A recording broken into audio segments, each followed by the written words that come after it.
বিস্তৃত কাৰ্যসূচীৰে ঐতিহাসিক বৰ্ডিং খেলপথাৰত বৃহত্তৰ মেডামেফি উদযাপন সমিতিয়ে আমি আন্তৰ্জাতিক মেডামেফি আয়োজন কৰিছিলোঁ। আজি তাৰ প্ৰথম কাৰ্যসূচী হৈ গৈছে। ইতিমধ্যে পতাকা উত্তোলন, মৈদাম তৰ্পণ হ'ল। অলপ সময় পাছতেই আমাৰ চিত্ৰাংকন প্ৰতিযোগিতা হ'ব, কুইজ প্ৰতিযোগিতা হ'ব, ডিবেট কম্পিটিশ্যন হ'ব।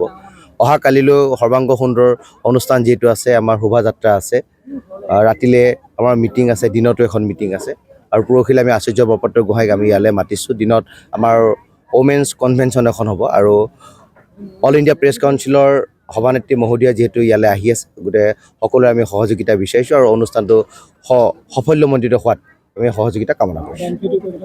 31 তাৰিখে মানে অহা অৰ্থাৎ কালিলৈ পুৱা 7 বজাৰ পৰা আমাৰ পূজাভাগ আৰম্ভ হ'ব। এটা মাংগলিক অনুষ্ঠান আমি পুলিন পুত্ৰসকলক যিহেতু তৰ্পণ কৰিম বিশ্বৰ মানৱ জাতি কল্যাণাৰ্থে, গতিকে সকলোৰে আমি সহযোগিতা নিশ্চিতভাৱে বিচাৰিছোঁ। শিৱসাগৰৰ পৰা ফাৰহান লস্কৰৰ ৰিপৰ্ট, আছাম ৰিপৰ্টছ লাইভ।